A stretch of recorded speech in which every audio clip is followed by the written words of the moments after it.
Here we go again with another snow chance as our active pattern just won't quit as the storms keep lining up. Hi everybody, I'm Chief Meteorologist Chris Justice. Please let me know where in the world you're watching from right now. We will continue this conversation as our pattern is locked and loaded and continuing to give us threats. If you will, let me know where you're watching from right now. Like this video and subscribe for more opportunities to see these videos. And here we go. We've got our active pattern locked in. The jet stream just continues to be in a formation that continues to give us active weather, and it's going to continue to fire off these storms. And right now this pattern looks to at least last through about December 15th.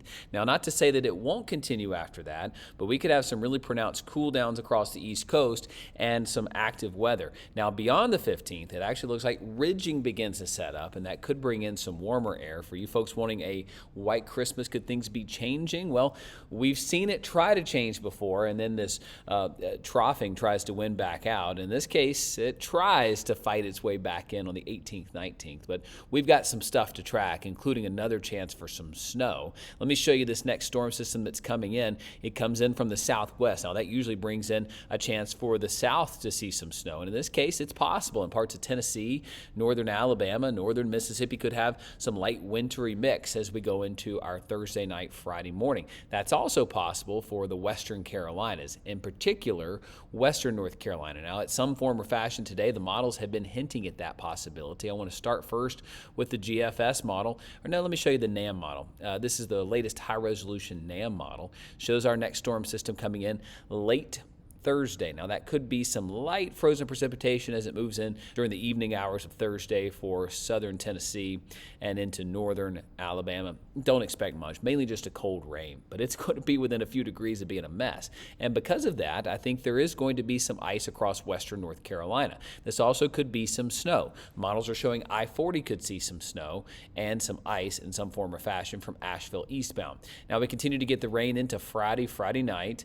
Now, into Saturday, looks like that front settles to the south a little bit, but then the models show another wave rolling on it, bringing in a secondary rain and another chance for some slip spots going into East Tennessee and western North Carolina going into Saturday's time frame as well. Now, is it widespread? Is it all-encompassing? No, but it does look concerning enough to watch very, very closely. Let's show you the European model's latest run. It wants to spit out some rain coming in early Friday, but a rain-snow mix across western North Carolina, southern Kentucky, into Virginia, into Raleigh-Durham, the I-77 corridor, possibly even into Charlotte Metro could get some snow early Friday morning. It's an active pattern. Snow could be falling, but it's also mixed in with some rain. This is a really close situation here, but doesn't look to be a massive storm, which I'll show you totals in just a moment.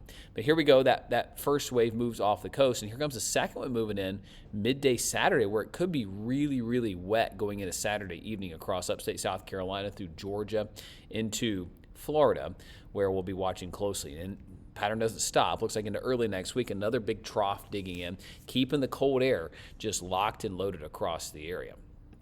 So let's look at snow totals. This is the latest European run.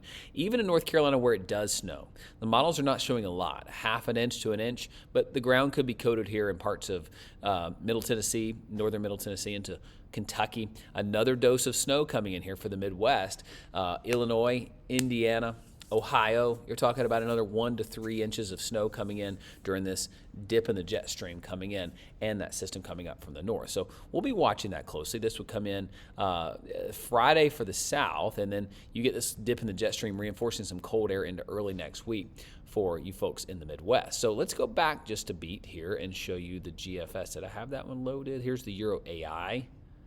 Let's show you that.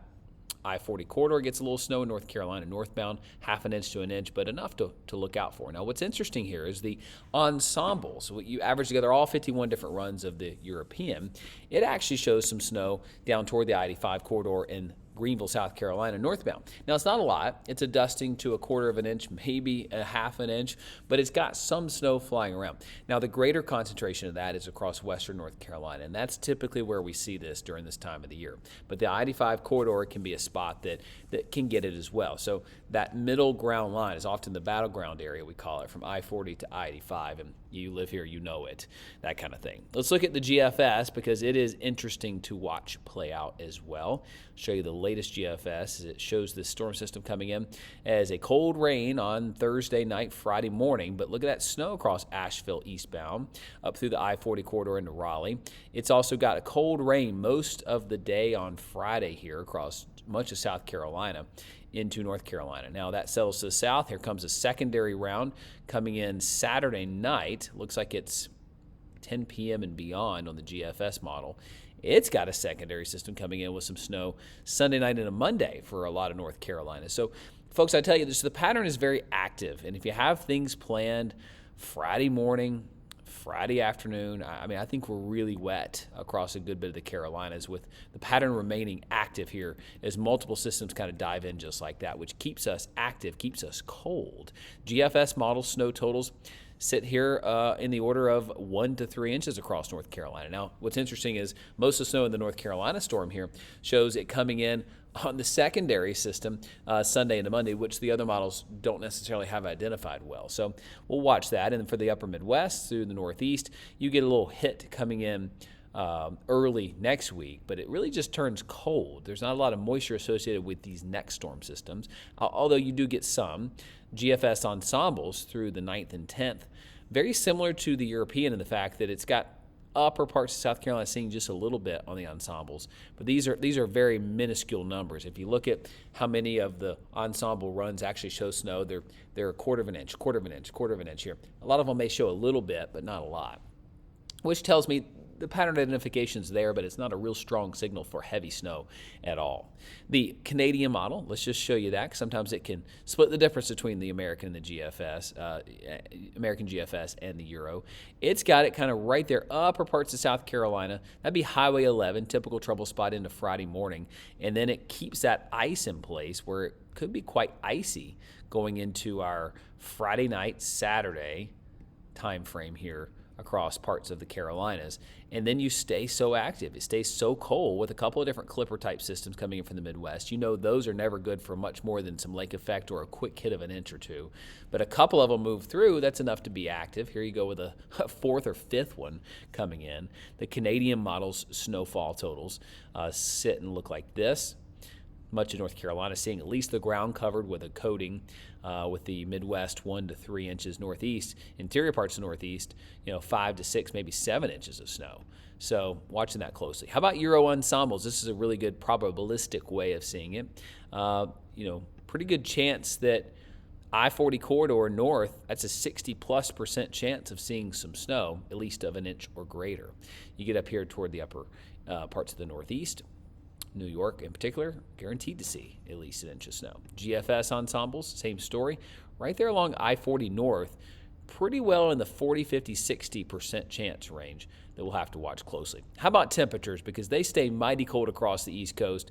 Look at those plumes coming in, -5, -10 degrees. Those are actual temperatures, not wind chill values. That's for Wisconsin, upper parts of Illinois, into Iowa, northern parts of Missouri. Just silly cold. That comes in Thursday, Friday, and then going into the weekend, we continue with these big blasts coming in out of Canada, and we just stay so active and so cold, which is why the Climate Prediction Center has the eastern half of the United States just locked in here with this not only below, but well below normal temperature activity through at least the middle parts of the month. So I don't see this pattern letting up. In fact, I see it doubling down on us and continuing to give us pattern after pattern of cold weather. Folks, thank you so much for watching right now. Please let me know where in the world you're watching from right now. My whole thing is to break down the weather patterns, give you threats. Right now, Friday is it for basically North Carolina northbound, but should there be more threats to develop for the Midwest, the Northeast, I'll be dialed in on them, and I promise to keep you posted along the way. Please let me know where you're watching from right now and say hello. Any questions you may have, I'll answer them next time.